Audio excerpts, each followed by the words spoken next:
TU-95 यानी ट्यूपोलेव TU-95। TU-95 रूस का एक बहुत पुराना लेकिन खतरनाक विमान है। इसे नाटो ने बियर नाम दिया है। यह विमान 1950 के दशक में बनाया गया था और आज भी रूस की वायुसेना में उपलब्ध है। इसकी सबसे खास बात यह है कि यह दुनिया का एकमात्र टर्बोप्रॉप इंजन वाला विमान है। टर्बोप्रॉप का इस्तेमाल आमतौर पर छोटे कंप्यूटर विमानों या उन विमानों तक ही सीमित होता है जिन्हें ट्रांससोनिक उड़ान स्थितियों में क्रूज करने की जरूरत नहीं होती। इसमें जेट इंजन नहीं बल्कि बड़े बड़े प्रोपेलर लगे होते हैं जो विमान को तेज गति और लंबी दूरी तक उड़ने में मदद करती है। TU-95 एक बार में करीब 15,000 किलोमीटर तक उड़ सकता है और दुश्मन के गहरे इलाकों में घुसकर भारी बमबारी कर सकता है। इसकी रफ्तार करीब 830 किलोमीटर प्रति घंटा है। यह परमाणु हथियार ले जाने की क्षमता भी रखता है। खास बात यह है कि इतनी पुरानी तकनीक के बावजूद भी यह विमान आज भी काफी भरोसेमंद है। इसके अंदर कई तरह के आधुनिक उपकरण और रडार सिस्टम लगे हैं। इसमें हवा में ही ईंधन भरने की सुविधा भी है जिससे यह और भी लंबा सफर तय कर सकता है। यह दुश्मन की हवाई और जमीनी ताकतों पर भारी हमला करने में सक्षम है। रूस ने इस विमान का इस्तेमाल कई बड़े युद्ध अभ्यासों में और परमाणु हमलों की तैयारी में किया है। TU-95 का जोरदार इंजन और भारी बमों की क्षमता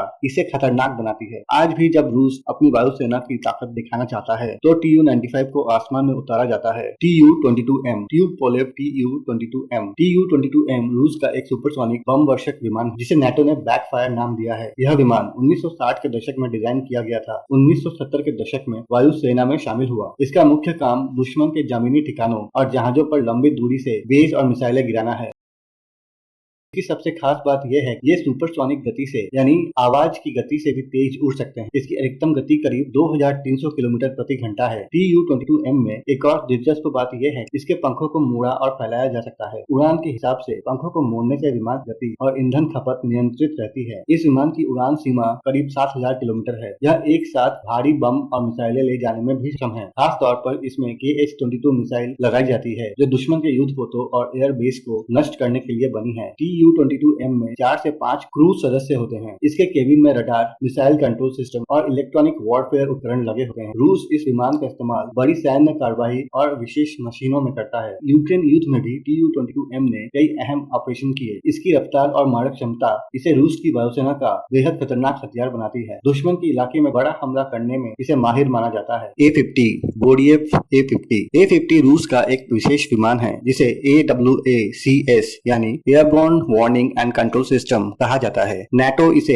मेनस्टे कहता है। इसका मतलब है कि यह विमान हवा में रहकर दुश्मन की हर कदम पर नजर रखता है। A-50 विमान की सबसे बड़ी पहचान है कि इसके ऊपर एक गोल रडार प्लेट रोटोडोम लगी होती है जो हर दिशा में घूमती है। यह रडार करीब 650 किलोमीटर दूर तक दुश्मन के विमान, मिसाइल और जहाजों का पता लगा सकती है। इसकी अधिकतम गति करीब 800 किलोमीटर प्रति घंटा है और यह एक बार में 5000 से 7500 किलोमीटर तक उड़ सकता है। A-50 हवा में ही 6 से 7 घंटे तक लगातार उड़ सकता है। इसमें 10 से 15 क्रू मेंबर होते हैं जो रडार ऑपरेशन, संचार और निगरानी का काम संभालते हैं। A-50 का मुख्य काम दुश्मन की गतिविधियों पर नजर रखना और अपनी वायुसेना के लड़ाकू विमानों को सही समय पर चेतावनी देना है। साथ ही यह वॉर जोन में हवाई हमलों और रक्षा का पूरा कमान भी संभालता है। युद्ध के समय यह विमान आसमान में उड़ता रहता है और अपने एयरबेस को दुश्मन की स्थिति की जानकारी देता है। इससे लड़ाकू विमान सही जगह और समय पर हमला कर सकते हैं। यूक्रेन युद्ध में भी A-50 ने रूस की निगरानी और नियंत्रण में बड़ी भूमिका अदा की।